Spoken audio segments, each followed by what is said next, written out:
So the next sculpture here is King and Queen, and to present it, our group, one of our group founders, I believe, Jim and Mark, group founders, I'm not sure who are the founders, but a longtime member, a lifetime activist, a great friend, Jim Brophy.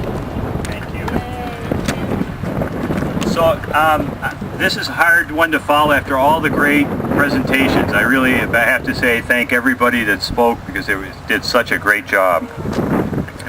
And we saved the best to last. Am I right, Andy? Yes. Yes, okay. So this is the King and Queen.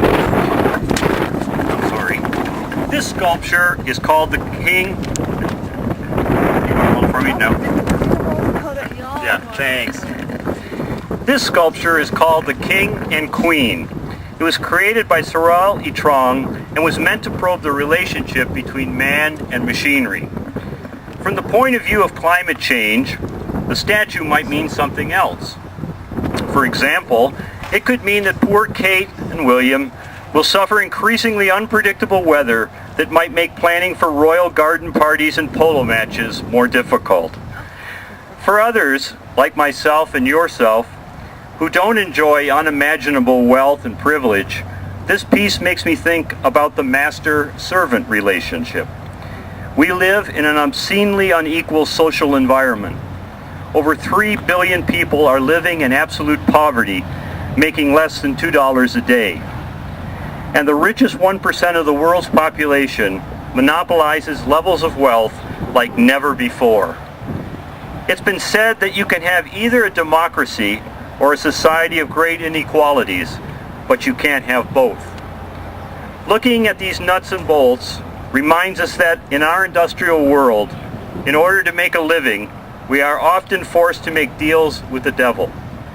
We work in jobs that we know are affecting our health and polluting the environment around us.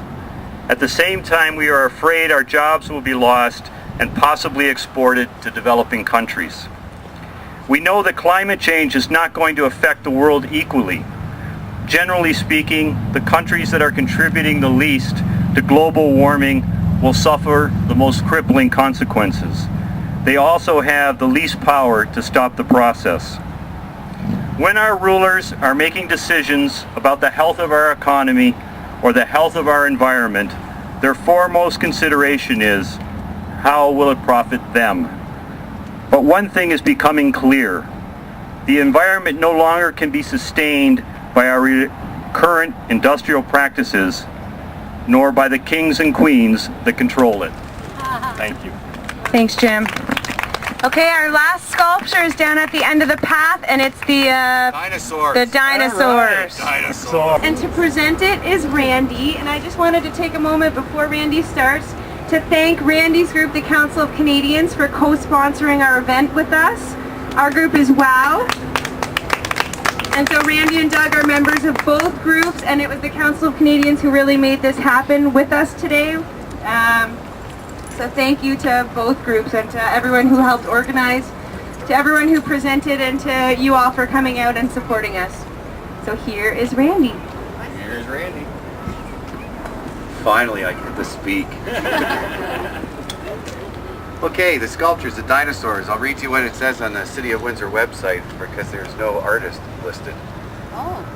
They say, while our new Apatosaurus, which is down there, or Brontosaurus for people that are as old as me, won't reach the average length of 80 feet or a weight of 35 tons, this species would have normally grown to 150 million years ago, and his name is Thunder Lizard. This one here is the Triceratops, which is younger than that. He was from the Cretaceous period, and he's 65 million years old, and Triceratops literally means three-horned head. While no one knows how they got here, they are happy to stay from the City of Windsor. So, these creatures used to run the planet like we did. They used to be here for in numbers like us. That one down there is 150 million years ago. This one, 65 million years ago. What happened to them? It's the prevailing theory is that the asteroid collided by Mexico and threw up dust in the air and blocked out the sun's rays. There's conflicting theories on what happened after that, but what happened is the CO2 went up, plants couldn't grow, the dinosaurs couldn't adapt, and they died out. They became extinct. Their sudden disappearance 65 million years ago, along with at least 50% of all species then living on Earth, is known as the KT event, Cretaceous Tertiary Mass Extinction Event. Many geologists and paleontologists now think a large asteroid or comet impacting the Earth must have caused a global catastrophe that led to this extensive loss of life. Now, what killed the asteroid impact itself didn't kill off all the dinosaurs. It was climate change.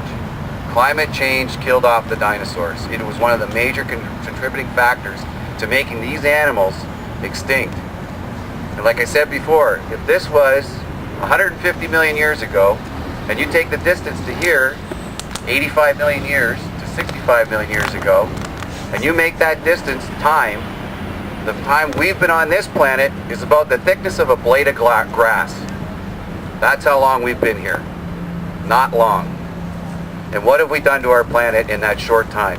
They say that we've been here 60,000 years ago with civilization, and we started 60,000 years. You take a look at our planet now. We've heard before, the jungle's disappearing, the forest disappearing, clear cutting. I mean, look around you now. Look what we have down here. We have all this industry down here, Zug Island polluting. We've changed the face of the whole planet here. This all used to be forest here. There used to be settlers here, and that it's gone. We've changed it. To say that human beings do not have an effect on climate change is ludicrous. We have been here shorter than any other species with this amount of damage that we have done. So, what are we going to do about it?